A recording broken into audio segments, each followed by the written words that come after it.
Hello दोस्तों, MA technical channel में आप लोग का स्वागत है। आज की वीडियो में हम लोग सीखेंगे जो ऑटोमेटिक में ड्रेन मोटर होती है उसकी टेस्टिंग के बारे में। पहले हम जान लेते हैं हमारे जो ऑटोमेटिक वॉशिंग मशीन में ड्रेन मोटर लगती है वो दो प्रकार की लगती हैं।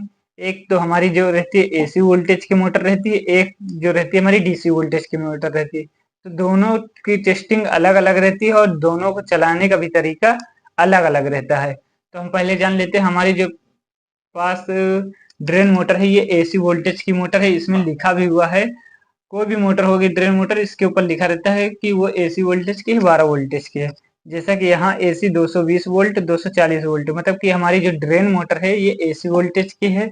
आप इसे डायरेक्ट चलाकर भी चेक कर सकते हो और मीटर से भी चेक कर सकते हो। पहले तो हम मीटर से चेक करना सीखेंगे कि ये रीडिंग क्या दिखाता है। हमारे पास क्लैंप मीटर रहा, क्लैंप मीटर को आपको क्या करना है, बजर मोड के 20K पे सेट करना है, क्योंकि इसमें बहुत पतला तार लपेटा रहता है जिसका रेजिस्टेंस बहुत ज्यादा बनता है। इसलिए हमने क्लैंप मीटर को 20K पे सेट करने के बाद, और एसी वोल्टेज की मोटर में हमारे दो तार रहते हैं जो न्यूट्रल फेस के लिए होते हैं।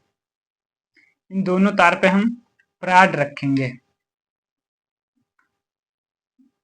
जैसे कि यहाँ पे रख लिया। तो जो हमारा रीडिंग आ रहा है 6.4 के करीब आ रहा है, मतलब कि इसमें हमारे रेजिस्टेंस बन रहा है। थोड़ा अप डाउन रहेगा, इससे कोई दिक्कत नहीं, मतलब कि हमारी ये मोटर सही है।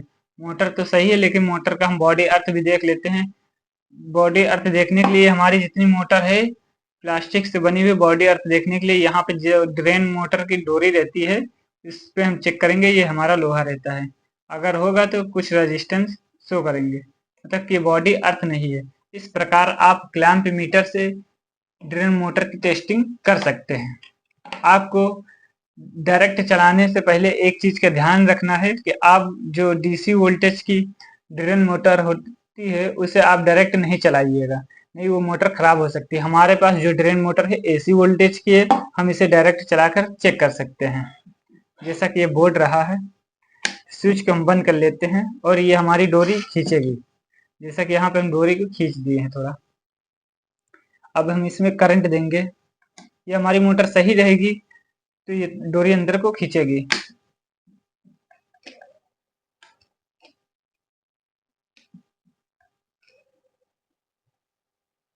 ये मतलब कि हमारी ड्रिल मोटर सही है, ये करंट जाने पे डोरी खींच रही है। एक बार और टेस्ट कर लेते हैं हम। इस डोरी को खींचा, उसके बाद डायरेक्ट हमने यहाँ पे न्यूट्रल फेस इस मोटर को दे दिया।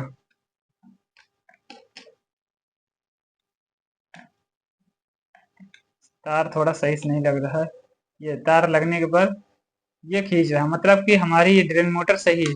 आप एसी वोल्टेज की मोटर ड्रेन वाली को डायरेक्ट चलाकर एकदम क्लियर कर सकते हैं कि ये मोटर सही है या खराब है। अगर आप डायरेक्ट नहीं चला पाते हैं तो क्लैंप मीटर से भी टेस्टिंग कर सकते हैं, जैसा कि हमने क्लैंप मीटर से भी बताया था टेस्ट करने के लिए। लेकिन वहां पे आप क्या ध्यान देना है, डीसी वोल्टेज की मोटर को आपको डायरेक्ट नहीं चलाना है, वो सिर्फ पीसीबी से चलती है या ना इसके लिए 12 वोल्ट अलग से कोई उपकरण बनाया गया हो जिससे 12 वोल्ट मिले तो इससे चला सकते हैं। एसी वोल्टेज की मोटर को आप आराम से चला सकते हैं न्यूट्रल फेस देकर। इस प्रकार हम ड्रेन मोटर की टेस्टिंग करते हैं। अगर आपको इस वीडियो में कुछ अच्छा मिला हो सीखने के लिए तो वीडियो को लाइक करना और चैनल को सब्सक्राइब करना। इस तरह के वीडियो देखने के लिए हमारे बेल आइकन को प्रेस करना। धन्यवाद।